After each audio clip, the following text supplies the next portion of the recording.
Graça e paz, amém? Amém. Vamos dar continuidade, no estudo aos Gálatas, e hoje vai ser mais um sermão introdutório. No outro sermão, nós fizemos uma introdução ao tema, ou ao assunto da carta, que era sobre liberdade. E hoje nós vamos entender mesmo por que Paulo escreveu essa carta, qual a importância dessa carta, qual a importância dos Gálatas para Paulo, e meditar em relação a isso. Quero que os irmãos abram comigo em Gálatas, capítulo 1, novamente no versículo 1. Que vai dizer assim: Paulo, apóstolo enviado, não por parte de homens, nem por meio de pessoa alguma, mas por Jesus Cristo e por Deus Pai, que ressuscitou dos mortos, e todos os irmãos que estão comigo às igrejas da Galácia. A vocês, graça e paz da parte de Deus, nosso Pai, e do nosso Senhor Jesus Cristo, que se entregou a si mesmo por nossos pecados a fim de nos resgatar desta presente era perversa, segundo a vontade de Deus e Pai, a quem seja glória pelos séculos dos séculos. Amém.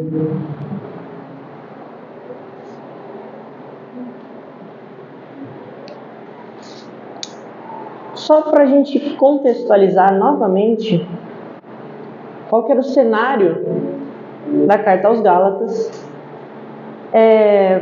eu vou ler o que eu escrevi, amém? O cenário da carta aos Gálatas pode ser resumido em: Paulo, em sua primeira viagem missionária, vai à região da Galácia e ali prega o Evangelho.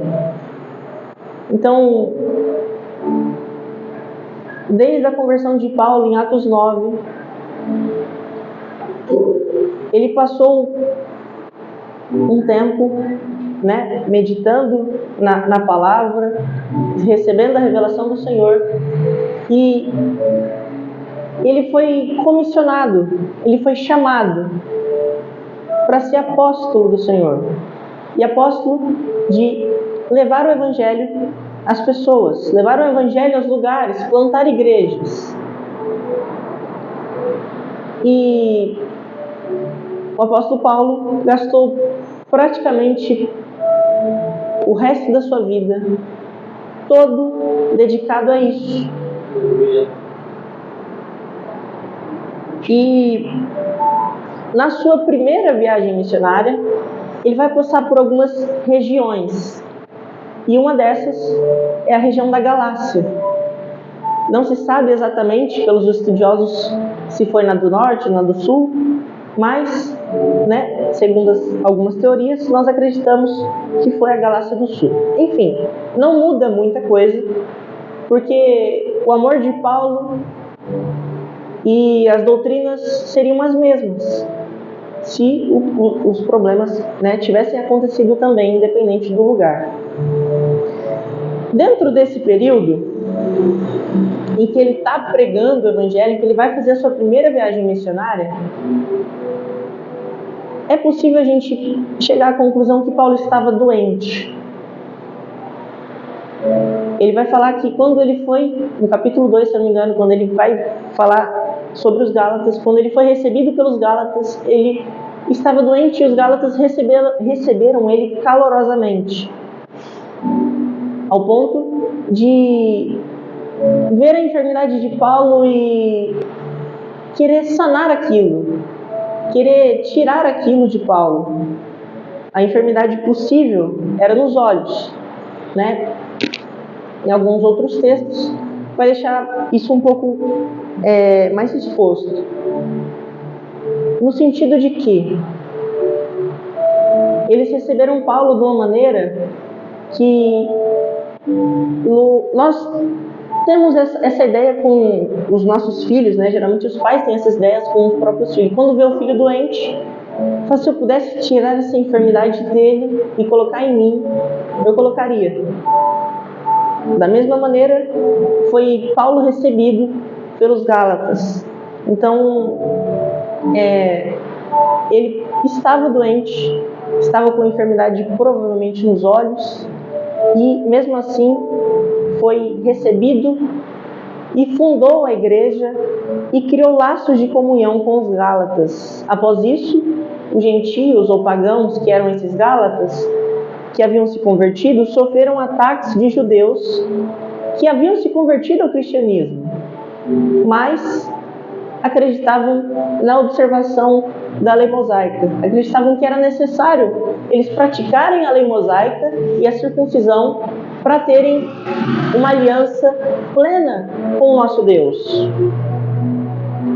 E eram judeus messiânicos, acreditavam em Jesus, porém acrescentavam a lei, a obra da lei, para a salvação, para que eles pudessem se tornar a família de Deus. E com isso, o apóstolo Paulo vai encarar esse grande desafio. Os Gálatas vão passar por esse grande problema. Os Gálatas deram ouvido ao que os judeus disseram, se esqueceram dos ensinamentos de Paulo e se desviaram do caminho certo, pensando ter encontrado. Os intuitos desses judeus, além de requisitarem a circuncisão, era pôr em descrédito o ministério do apóstolo Paulo. Isso agilizaria o seu trabalho e traria benefícios para eles. Paulo foi, na sua primeira viagem missionária, plantou a igreja e criou laços de comunhão com os Gálatas e ensinou. Gastou todo o seu tempo para ensinar aos Gálatas o caminho da verdade. Por exemplo, nós, seres humanos, falando de pai, um pai e uma mãe gasta toda a sua vida, ou gasta grande parte da sua vida, 18, 20 anos, para ensinar o filho no caminho que ele deve andar. Com isso ele sofre, com isso ele passa cada coisa que só quem é pai e quem é mãe entende. E o que aconteceu com Paulo foi que ele gastou muito tempo, gastou muito suor para que a igreja se fortalecesse, para que a igreja se formasse. Os Gálatas terem se desviado do caminho da verdade não foi porque eles não sabiam do Evangelho, não foi porque ninguém ensinou a eles o caminho certo do Evangelho. Pelo contrário, aprenderam de um dos principais apóstolos, que foi o apóstolo Paulo, que aprendeu a revelação do Evangelho aos pés do próprio Cristo ressurreto. Então, eles receberam todo o ensinamento, receberam todo o cuidado, e mesmo assim deram ouvido ao que os judeus estavam falando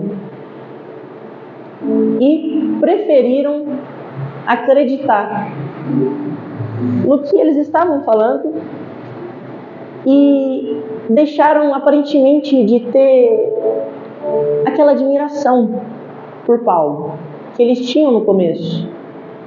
Por exemplo, um filho vê todo o esforço do seu pai para que ele chegue na juventude dele saudável, bem estruturado. Eu tenho muita admiração pelos meus pais. Eu tenho muita admiração pela minha mãe, tenho muita admiração pelo meu pai, porque eu sei o quanto eles batalharam para que eu chegasse na juventude, eu chegasse hoje com os meus 18 anos, em pé, firme na presença do Senhor e, por meio do Espírito Santo, fazendo diferença na vida das pessoas. Não para minha glória, mas para a glória de Deus. E eu me admiro com isso. Mas os Gálatas, infelizmente, se admiraram por pouco tempo.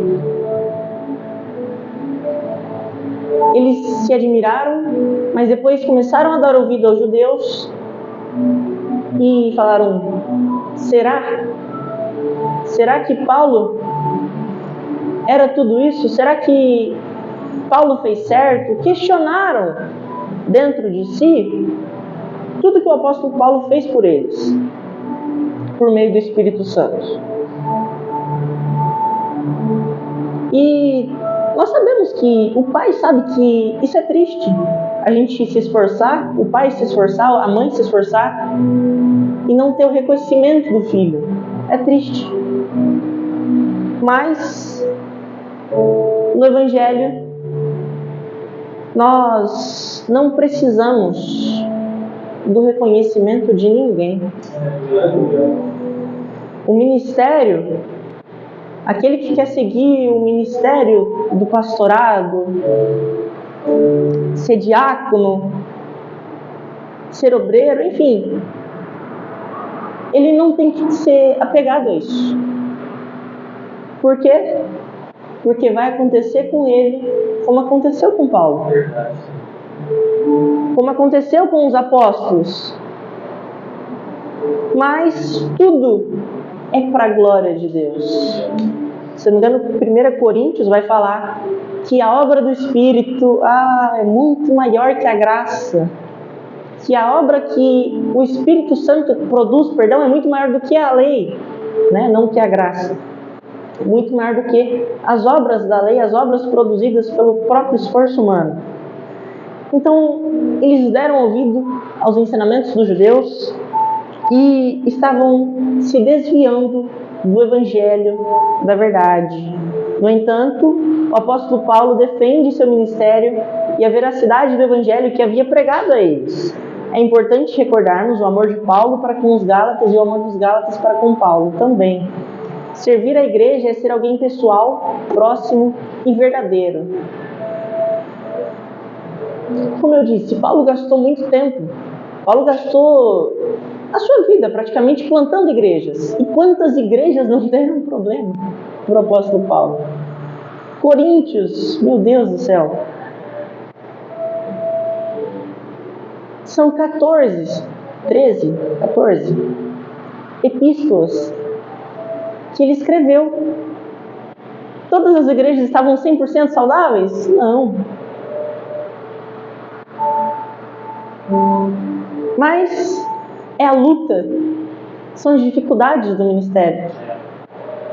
E quem está no ministério tem que saber suportar isso. Tem que saber ser alguém pessoal, alguém próximo. Assim como o nosso Deus não é um Deus impessoal, um Deus distante. Ser próximo, íntimo e verdadeiro. Ser alguém que aceita levar prejuízos para ver uma pessoa aqui dentro. Que tem que acordar, independente do horário, para ir na casa de alguém, fazer uma visita, fazer uma oração, tirar do próprio armário para levar para uma pessoa que não tem.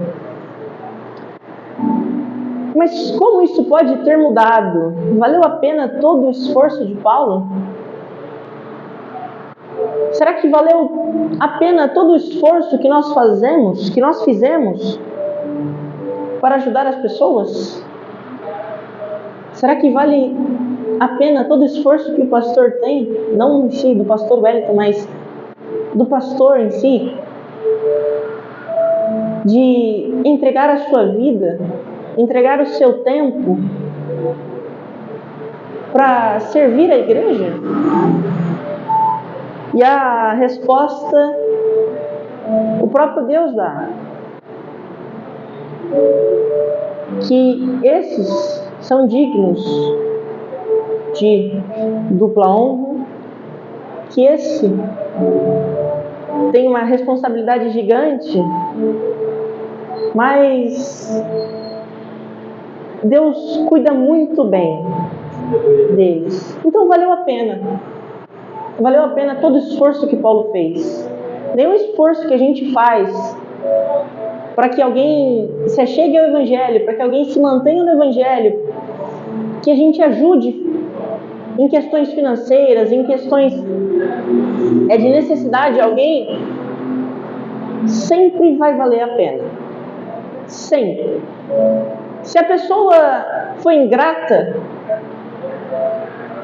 ainda assim valeu a pena. Se a pessoa não reconheceu, ainda assim valeu a pena. Se ninguém ficou sabendo, ainda assim valeu a pena. Tem muitos pastores aí, no Brasil afora, que eu não sei a história, de que eu não sei o que passa. Ninguém aqui sabe o que sofre para que a sua igreja seja mantida. Mas valerá a pena. A contentação do ministério. Paulo não poderia simplesmente falar, olha, quer saber? Não precisa mais. Só segue o que vocês querem seguir aí. Timóteo, não precisa pregar mais a verdade. Deixa eles pregarem o que eles quiserem. Deixa eles ouvirem, buscarem quem eles quiserem. Timóteo, não precisa ter o jeito de falar com diferentes pessoas, em diferentes tempos, em diferentes situações. Não precisa se preocupar com isso. Mas não é esse o espírito que Deus nos dá. Não é esse o espírito que Deus dá a uma pessoa que está dedicada verdadeiramente ao seu chamado. Então, Paulo cumpria o seu chamado, cumpria o seu apostolado. Os judeus, por outro lado, acreditavam que a aprovação de Pedro para a pregação do evangelho era suficiente ou necessária, e com isso queriam acusar Paulo de não a ter.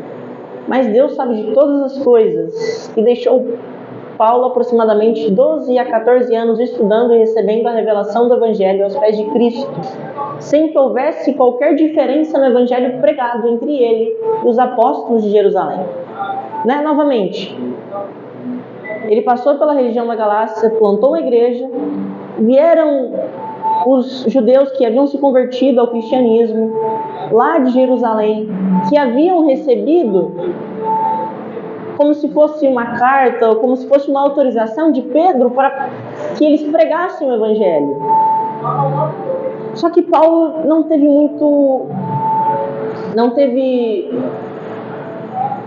muita proximidade dos apóstolos no começo da sua vida, no começo da sua conversão.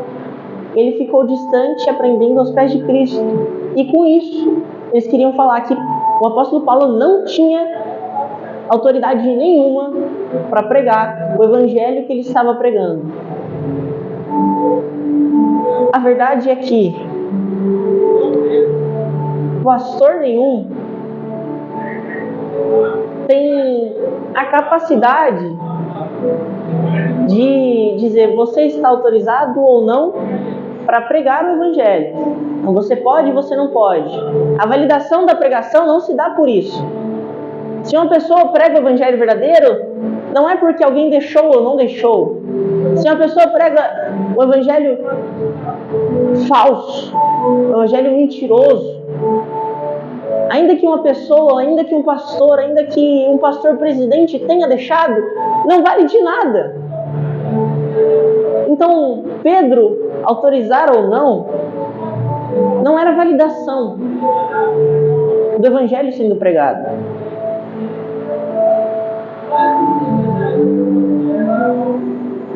E com isso eles queriam atacar, falar que Paulo não tinha autoridade, que o evangelho que Paulo pregou para eles era um evangelho defeituoso, era um evangelho que faltava alguma coisa. Que faltava o quê? Que faltava a observação da lei mosaica. Esse era o evangelho que os judeus queriam propor. Então, como a gente leu, nos 5 primeiros versículos, Paulo vai falar que não recebeu de homem algum, Paulo, apóstolo enviado, não da parte de homens, nem por meio de pessoa alguma, mas por Jesus Cristo e por Deus Pai, que ressuscitou dos mortos. Paulo nos começa dizendo que a natureza do seu chamado não é humana, não é por meio de homens, ou é por meio de um grupo de pessoas. Um grupo de pessoas o quê? Igreja, apóstolos. A natureza do seu ministério não era de um grupo de pessoas ou de homens, da natureza humana. Sabe por quê? Porque, principalmente hoje em dia, tem muitas pessoas que não têm o chamado de serem pastores, que não têm o chamado de serem obreiros, que não têm o chamado de serem presbíteros, mas tem igrejas que estão levantando pastores, presbíteros e obreiros, sem ter esse chamado. Com isso a gente vê cada coisa, cada gente orgulhosa, cada gente soberba, que às vezes quer dominar um povo, que às vezes quer glória para si mesmo. A igreja não levanta pastores, obreiros, diáconos, presbíteros. Quem levanta isso é Deus. A intercessão de mãos, ainda assim, vem por meio da soberania e da vontade de Deus. Não é porque eu sou pastor que eu posso levantar qualquer um ao diaconato. Não é só porque eu sou pastor eu posso levantar meu filho a líder de jovens ou a qualquer tipo de cargo. Isso é chamado de Deus, isso é particular de Deus. Deus é quem produz no nosso coração, Deus é quem produz no caráter da pessoa, ser apto ou não ao chamado.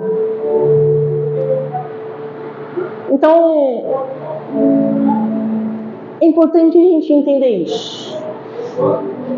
A natureza do nosso chamado não pode ser humana e nem por meio de homens.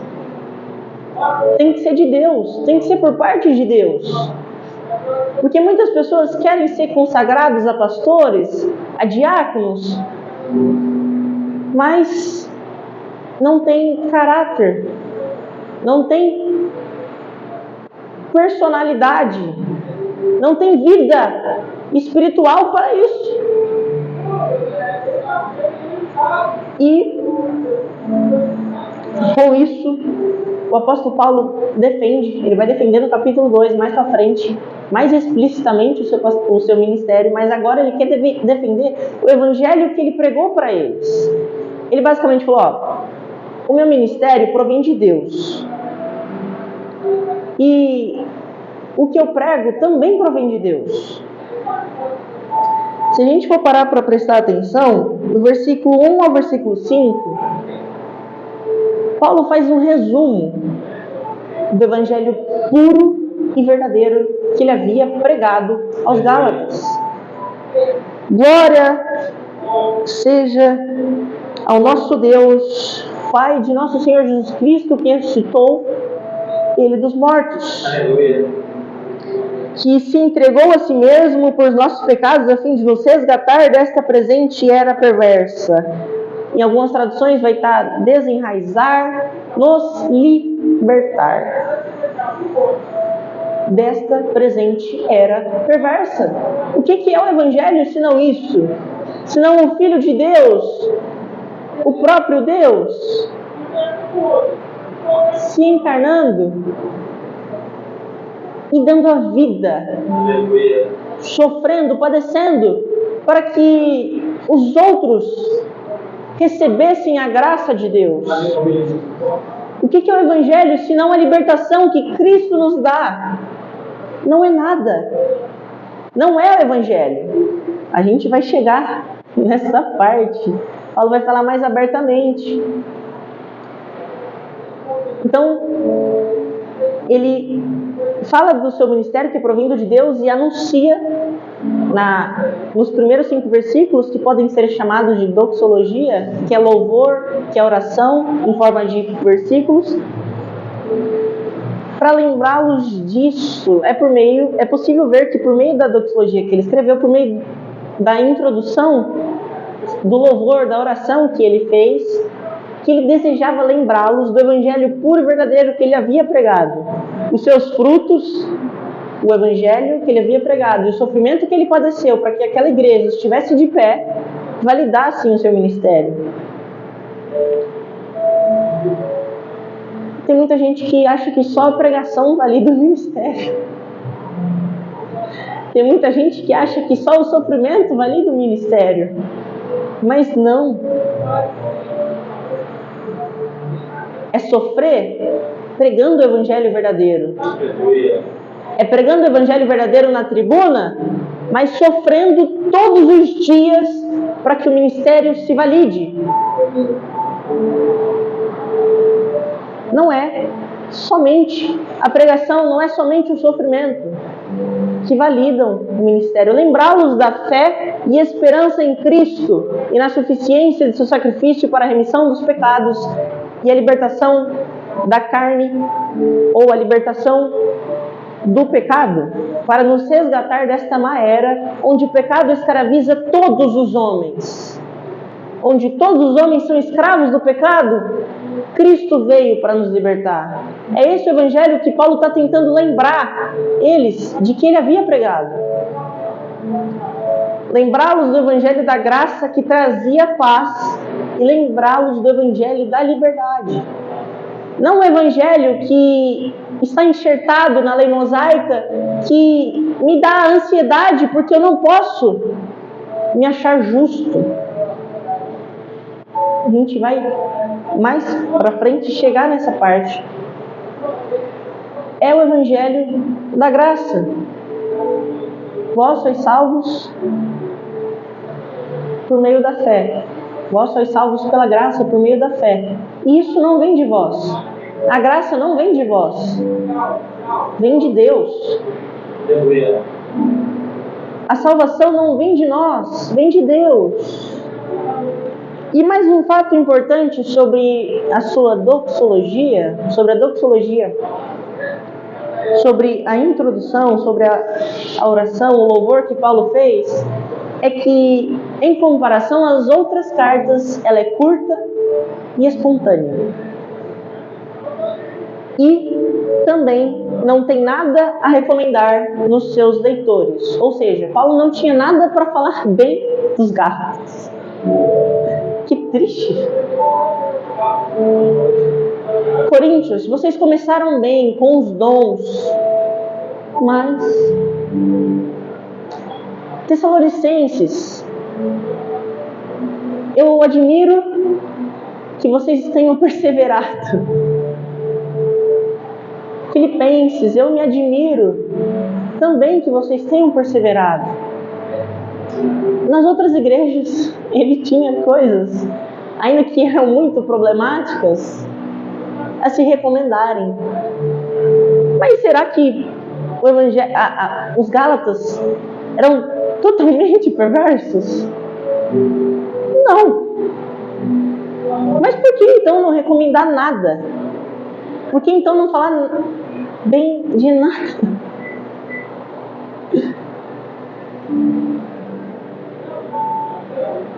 Porque ele tinha prioridades. Porque o problema em que eles caíram é gravíssimo. Então, Paulo também não tem nada a recomendar aos seus leitores, possivelmente por conta da decepção em relação à falta de progresso, ou até mesmo pelo retrocesso deles na caminhada do Evangelho. Se desviaram da bênção da salvação que acabaram de vivenciar e se afastaram dele, que sofreu para trazer Cristo até eles. Talvez Paulo não tenha recomendado muitas coisas, ou não tenha recomendado nada, por conta que ele estava muito decepcionado, indignado, que o admiro-me refere-se à indignação, no sentido de que eu não acredito, parece até ser um tom sarcástico, de que eu não acredito como que vocês trocaram, como que no começo vocês me amavam, diziam me amar, mas agora parece que se esfriaram. Parece que agora aquele calor todo que vocês me receberam, parece que não tem mais. O que aconteceu?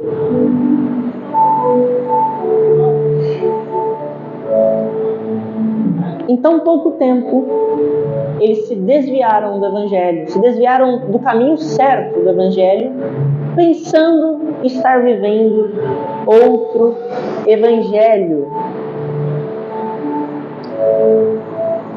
Versículo 6 até o versículo 7. Admiro-me de que vocês estejam abandonando tão rapidamente aquele que os chamou pela graça de Cristo para seguirem outro evangelho, que na realidade não é o evangelho. O que ocorre é que algumas pessoas estão os perturbando, querendo perverter o evangelho de Cristo. Admiro-me. Algumas palavras cortam mais do que espada. Ouvir de uma pessoa que se dedicou tanto por nós, falar, cara, eu me admiro. Ou em outras palavras, eu estou indignado. Eu estou espantado de como que vocês estão se afastando, de como que vocês estão abandonando tão rapidamente o Evangelho, estão abandonando tão rapidamente Deus, aquele que nos chamou pela graça de Cristo para seguir outro Evangelho. Se coloca no lugar de um pai, ou às vezes algumas pessoas até já estiveram nessa situação. Você gastou muitos anos da sua vida para que o seu filho estivesse andando no caminho certo. E agora, ele chega para você e fala: eu não quero mais andar no caminho certo, eu tenho outras prioridades. Ou algumas pessoas vão chegar a dizer: seu filho não está te honrando. Ouvi de outras pessoas: poxa, o que aconteceu?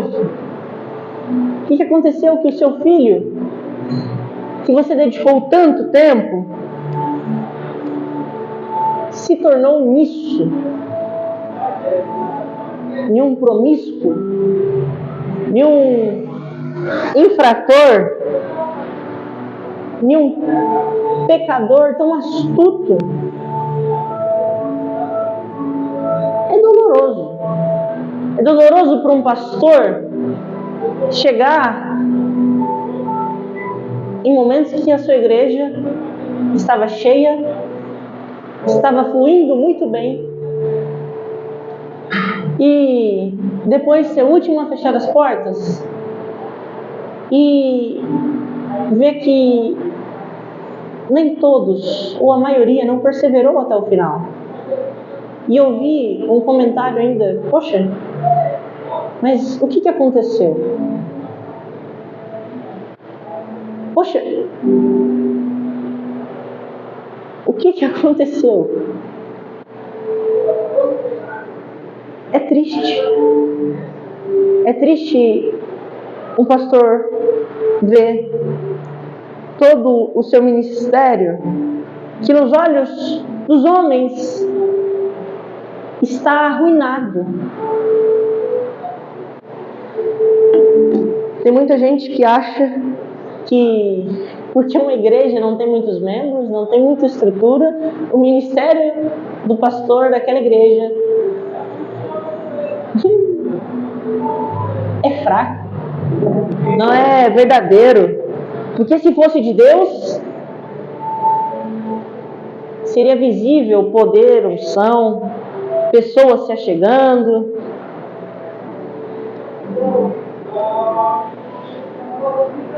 Mas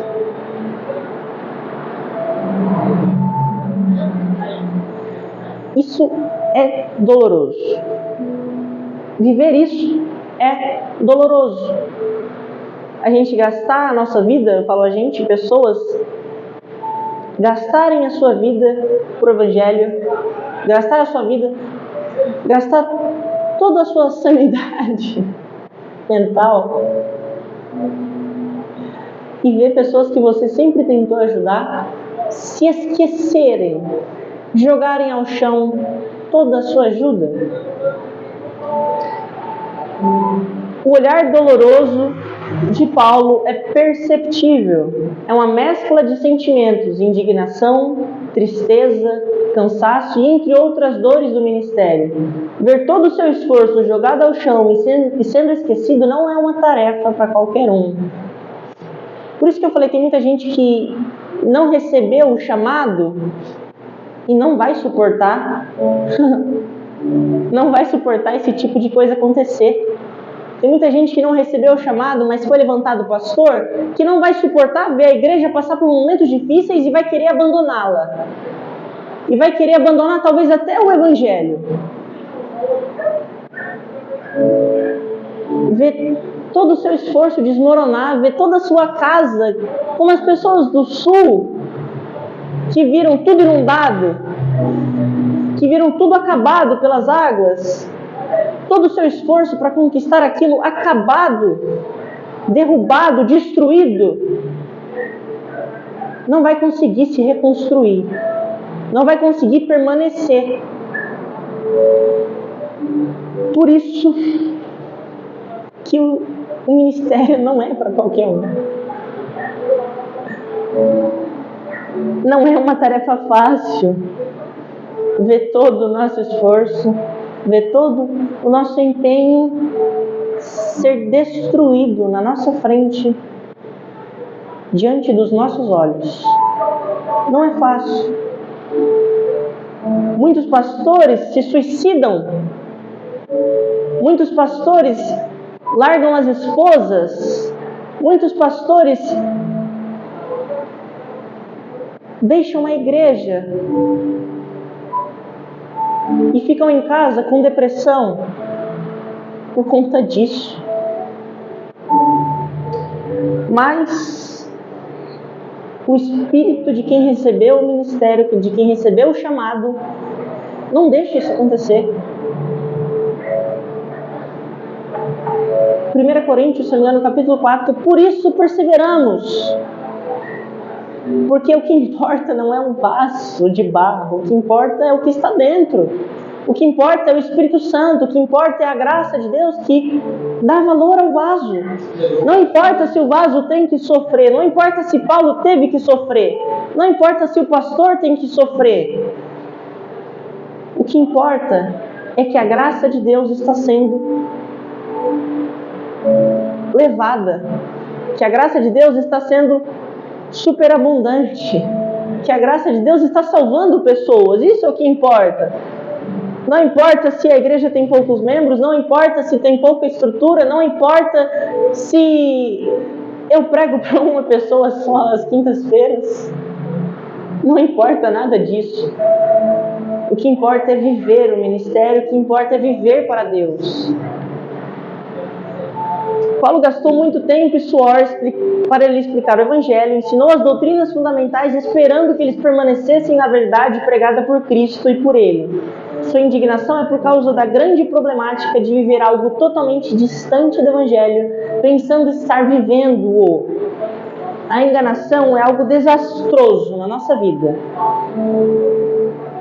Em algum momento da nossa vida, a gente já foi enganado por pessoas. Vivemos nos enganando. Vivemos enganados por ideias, por pastores, por movimentos. E isso abala a nossa fé. Isso abala toda a estrutura de uma pessoa. É muito difícil uma pessoa chegar ao ponto de falar: eu fui enganada todo esse tempo. Eu passei 10 anos naquela igreja e eu estava sendo enganado, porque o evangelho que estava sendo pregado lá não era um evangelho verdadeiro que me garante a salvação. Tem muita gente que, poxa, então não faz nada mais faz sentido para mim. Viver em igreja não faz mais sentido para mim. Tem gente que chega a essas conclusões por conta que o engano é desastroso. Tenho certeza que todos aqui já tiveram medo e devem ter medo de estar vivendo um evangelho totalmente diferente, que não é o evangelho, pensando estar vivendo o evangelho. Tem muita gente que não tem medo de estar adorando homens, cargos, placas de igreja, coisas materiais, pensando em estar adorando a Deus. Tem muita gente que não tem medo disso, só que isso, como eu disse, é corrosivo. Isso é desastroso. Mudar as doutrinas vitais para a sustentação da pureza e verdade do Evangelho é mesmo que ir de um lado do universo para o outro. É como, por exemplo, eu estar aqui nesse momento, se eu mudo uma doutrina do Evangelho, pensando em estar fazendo a coisa certa, automaticamente eu estou distante, muito distante de Deus. Eu estou muito distante de estar validando o ministério. Eu estou muito distante de estar validando o chamado, a comissão que Cristo me deu. Por isso, gente, por isso o pregador, por isso o pastor tem que ter muito cuidado com o que ele prega. Ele tem que ter muito cuidado com as doutrinas que ele manuseia. Porque se ele muda qualquer doutrina que é vital para que o evangelho se permaneça puro e verdadeiro, aí o apóstolo Paulo, no verso 8, vai dizer assim: mas, ainda que um de nós, ou um anjo que desceu do céu, pregue um evangelho diferente daquele que lhe pregamos, que seja maldito. Como já dizemos, agora repito, se alguém lhes anuncia um evangelho diferente daqueles que já receberam, que seja maldito, anátema, amaldiçoado. Porque nas próprias palavras do nosso Cristo, aquele que fizer um destes pequeninos vacilar, aquele que fizer um dos pequenos na fé vacilar, é melhor ele amarrar uma corda na pedra de moinho, colocar em volta do pescoço e lançar ao mar. De tão vigoroso que Cristo é, de tão vigoroso que Paulo é, em se tratar com uma pessoa que prega um evangelho falso, verdadeiro, que é incapaz de salvar as pessoas. Antes, meu amigo, vá para outro lugar, entregue a sua vida a Satanás do que fazer isso. Mas por que os Gálatas acreditaram nesse evangelho? Porque achamos que nossas práticas nos justificam. Se pratico bem e cumpro os meus afazeres como cristão, mereço ir para o céu? E quanto aos meus pecados, será que devo ir ao inferno por causa deles? Será que tudo que parece lógico é verdadeiro? Será que tudo que parece fazer sentido é verdadeiro? Será que todas as doutrinas que parecem fazer sentido na filosofia são verdadeiras? A nossa razão, o nosso modo de pensar, a nossa lógica, ela é fraca. Ela é, em outras palavras, parece até irracional comparada a de Deus. E tem muita gente que, por meio da lógica, por meio de achar que porque ela pratica o bem, porque ela vai para a igreja, porque ela canta, porque ela prega, ela vai para o céu, ou ela merece ir para o céu. Se for nessa lógica, será que tudo que fazemos de bom nós merecemos ir para o céu.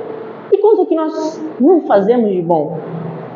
E quanto ao que, como o apóstolo Paulo vai dizer, o mal que eu não quero, esse eu faço. Será que nós devemos ir para o inferno? Nós merecemos ir para o inferno por causa disso? Santidade, nossos afazeres como cristão, a prática do bem, não é meio de salvação, mas é fruto de salvação. Nós não fazemos para sermos salvos, nós não pregamos para sermos salvos, nós não louvamos para sermos salvos, nós não viemos para a igreja para sermos salvos, nós viemos porque nós somos salvos, nós viemos porque Cristo nos salvou e nos libertou. Nós pregamos o Evangelho verdadeiro às pessoas porque Cristo nos salvou. Nós jejuamos e nos afastamos do pecado porque Cristo nos salvou e não porque nós fazemos isso para merecer ser salvo. E quanto aos nossos pecados, acidente deve ser um acidente. Não deve ser algo que a gente faça e se sinta indiferente fazendo. Antes, devemos ter confiança de que Cristo nos perdoou ou tem o poder de perdoar de todos os pecados e que esses pecados não são a causa de irmos para o inferno. E sim, de que não aceitar a graça de Deus e não me sujeitar a viver para Ele, isso me leva ao inferno.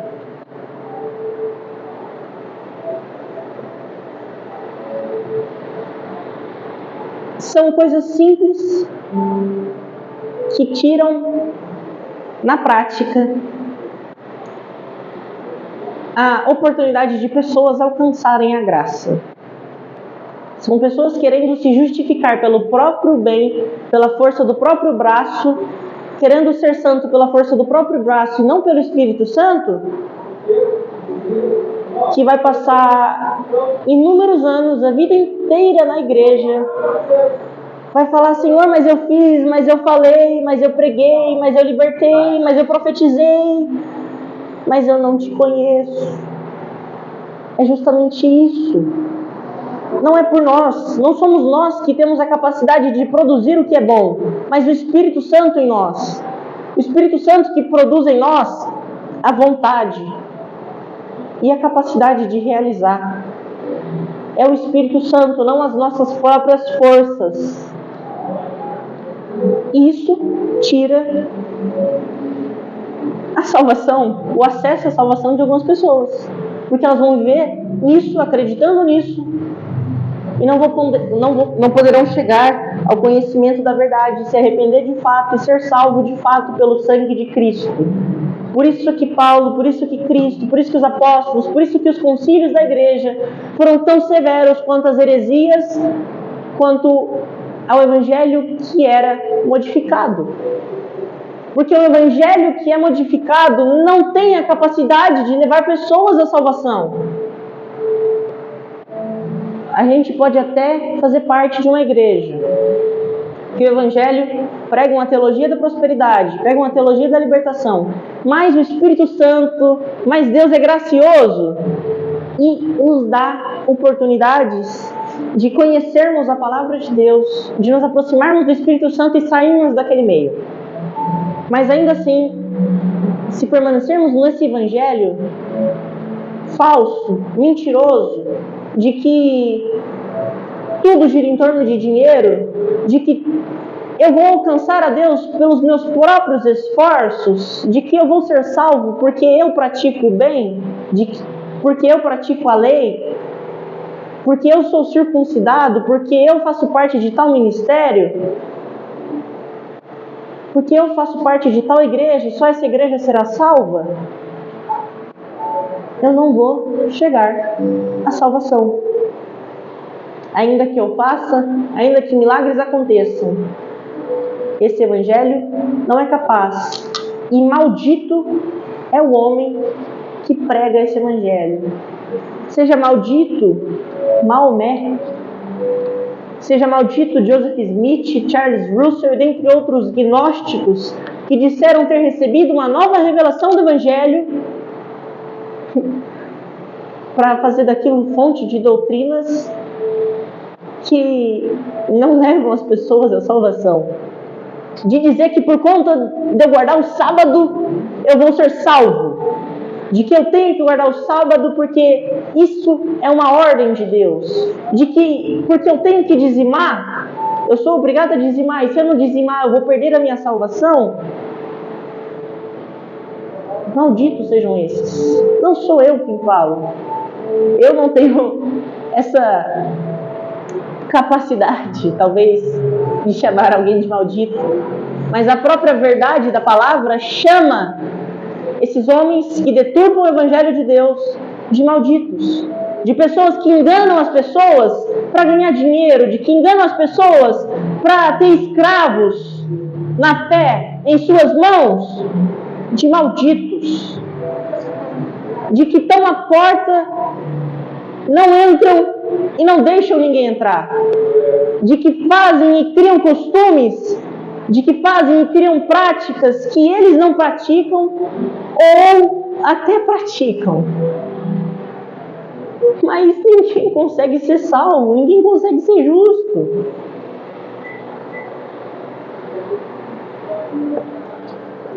Malditos sejam esses. Esses homens nunca buscaram agradar a Deus. Leiam comigo no versículo 10. Gálatas capítulo 1, no versículo 10. Acaso busco eu agora a aprovação dos homens ou a de Deus? Estou tentando agradar a Deus? Se eu estivesse procurando agradar aos homens, não seria servo de Cristo. Todos esses homens que eu citei, e dentre muitos outros que são adeptos, eles nunca buscaram agradar a Deus.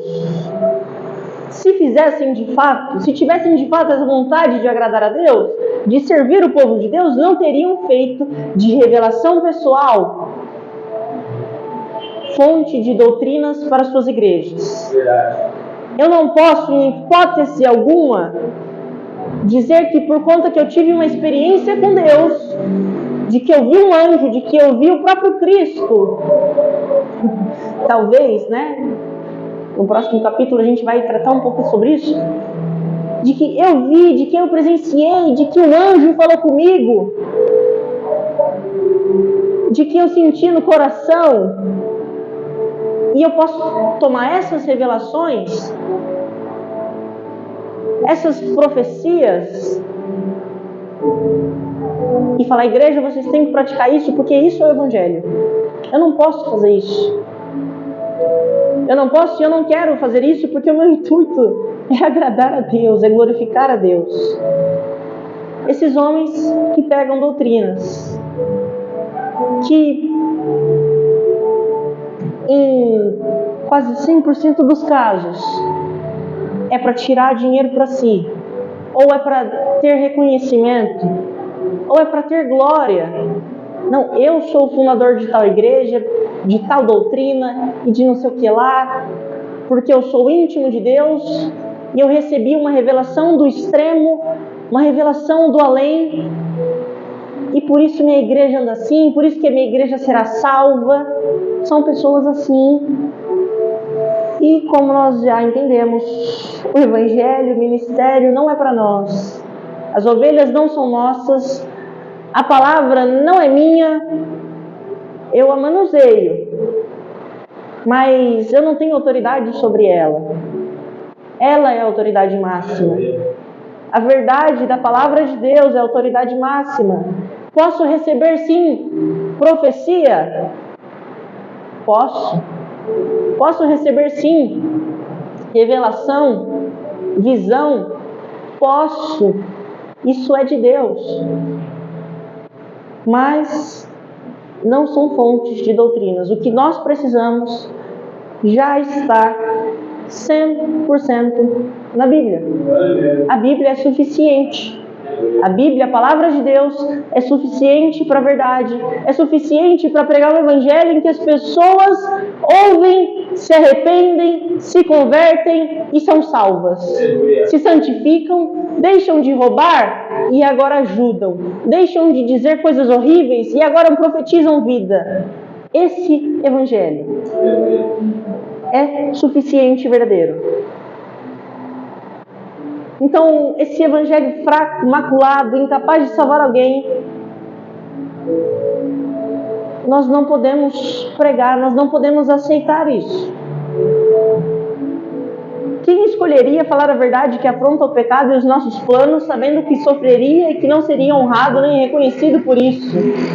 Esses homens que pregam esse tipo de evangelho sabem disso. Sabem que se eles pregarem o evangelho verdadeiro, eles não vão ser reconhecidos pelos homens, de que eles não receberão honra e glória aqui na terra, que eles não receberão dinheiro, que eles não receberão fama, e por conta disso eles pregam um evangelho falso e incapaz de salvar as pessoas. Mas quem é chamado de Deus mesmo, prega o evangelho verdadeiro, ainda que sirva a igreja durante 70 anos e nada seja reconhecido. E nada fique marcado na história, mas que fique marcado na vida de cada pessoa. Isso é suficiente. Eu não posso querer um ministério de fama. Eu não preciso disso. Eu não preciso de ter um ministério de que as pessoas falem para mim: olha, toma isso daqui, toma a chave do meu carro, toma a chave, eu estou doando para a igreja isso e aquilo, porque a revelação, porque isso, porque aquilo me libertou e agora eu sou uma pessoa totalmente mudada. Se eu receber um muito obrigado, ou nem mesmo isso, como Paulo não recebeu dos Gálatas, para mim já estará de bom tamanho se eu tiver pregado o evangelho verdadeiro de Deus. Se eu estiver servido a igreja que, ainda que não reconheça o sangue que eu derramei, ainda serei muito grato porque eu fiz para Deus. É isso que eu pretendo levar para a minha vida, caso Deus me consagre alguma coisa. Esses que fazem isso são os escolhidos de Deus. Servos e escravos de Cristo, não do pecado, nem das próprias vontades. Não é escravo da fama, não é escravo do dinheiro, não é escravo de nada, mas escravo de Cristo. Servo de Cristo num sentido mais profundo. O evangelho não é seguir a Cristo e imitar a vida dele, mas receber Cristo pela fé e permitir que ele nos liberte. Não é eu achar que as nossas obras, por eu imitar a Cristo, por eu fazer isso e por eu fazer aquilo, que eu vou ser salvo. O evangelho não prega isso. O evangelho prega uma graça ofertada a todos os homens que pela fé permitiram que fossem libertos por Cristo. E Cristo os libertou plenamente.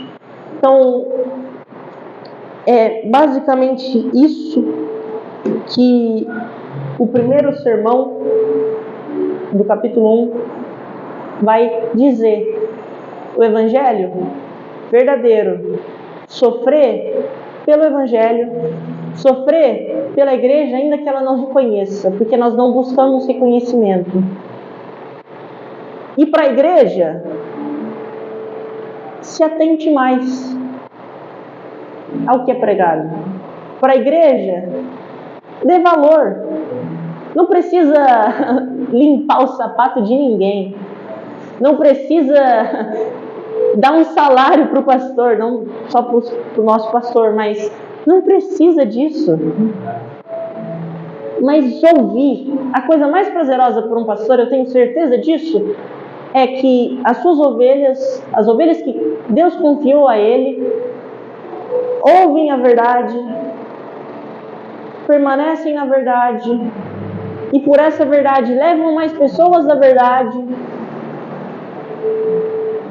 E ainda que isso tudo não seja grande em números, grande em valores, é grande para Deus. Glória a Deus.